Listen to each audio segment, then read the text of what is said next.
Hello, nais ko lang kayong balaan na siguradong hindi kayo mag-e-enjoy sa kung anumang mapapanood nyo ngayon. Sa mga susunod na panahon, ngunit bago yan, nais ko muna kayong batiin ang isang magandang araw sa inyong lahat at sana'y good vibes ang inyong kapaligiran. Ako nga pala, si Jonathan Mercado, nais lang mag-share sa inyo kung bakit gusto kong maging isang committee head o bakit ako nag-apply bilang isang committee head sa ating org na ACES. Ngayon, gusto ko munang linawin ang lahat na hindi ako sumali dito para may patunayan.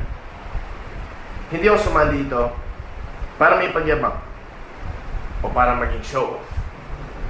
Hindi ako sumali dito para magkakilala. Ngunit bakit nga ba ako sumali dito? Ngayon, gusto ko maging isang committee head. Unang-una, dahil gusto ko lang sa ayaw nyo man at sa hindi, ay gusto ko lang naman tumulong. Alam nyo,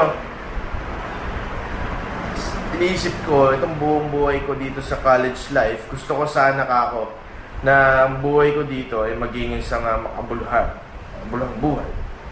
Gusto ko sana, may skills man ako o wala, magamit ko itong mga to para maging isa akong makabuluhang parte ng isang malaking komunidad tulad ng UST Civil Engineering Department.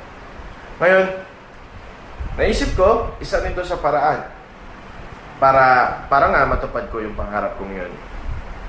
Ngayon, basically, gusto ko lang talagang maging isang parte ng isang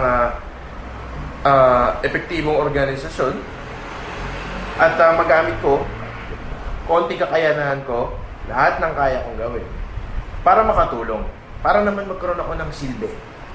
Alam nyo yun, sabi nga sa Abraham Maslow's hierarchy of needs, nasa taas ang self-satisfaction. Pinamataas yun. Yun ang nais ko kabag, ang self-satisfaction. Pero hindi naman sa pagiging selfish yun. Dahil sa pagsalip, sa pagtupad ko, sa need kong yun, nakakatulong din naman ako sa iba. Hindi ba? Ngayon, bago matapos itong video na to, nais ko lang pasalamatan ang mga natitirang manonood dyan. Sa mga umalis, babushki na lang.